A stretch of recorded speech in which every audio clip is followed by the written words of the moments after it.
Instantaneous speed can be calculated along the same lines. Galileo's law of falling bodies, applied here to a rather reluctant one, is more than an experiment in terror. It's differential calculus to the rescue. Change in distance is divided by change in time. The ratio is the average speed during a given time interval. When that time shrinks to zero, the limiting value of the average speed is the instantaneous speed. Change in elevation is divided by change in horizontal distance. The result is the slope of a chord joining 2 points. When the horizontal distance shrinks to zero, the limiting value of the slope of the chord is the slope at that point. Differentiation. The goals and calculations differ, but not the essential concept nor the process. Speed is the derivative of distance with respect to time.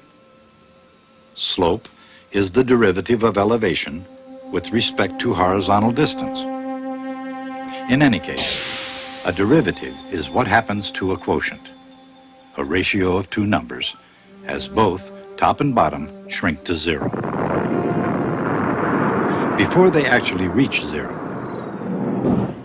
small numbers are marked by the Greek letter delta.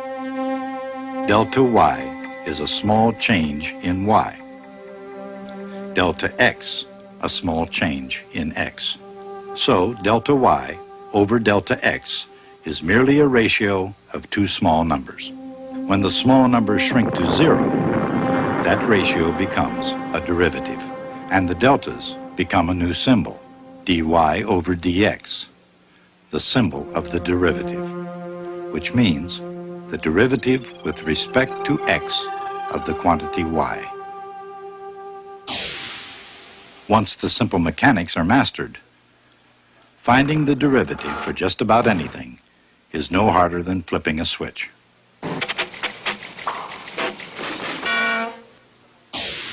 The derivative of a function is the slope of its tangent at each point. The derivative of a function is itself a function. If the function is linear, the slope is constant, and the derivative is just that constant.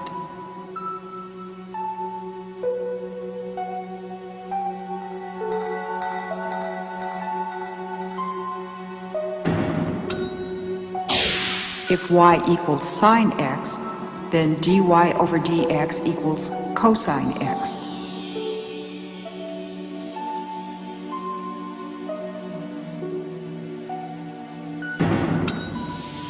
If y equals cosine x, then dy over dx equals minus sine x.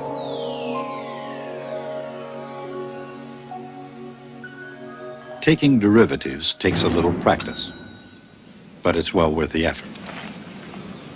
And considering any number of contemporary derivative machines, it's become a modern practice. A speedometer is a derivative machine. It measures the derivative of the distance traveled at each instant along the way. The rate of change of position is the instantaneous speed, expressed as miles per hour. Of course, when the vehicle isn't moving, no distance is being traveled. Here, the position is constant, and the derivative of a constant is zero.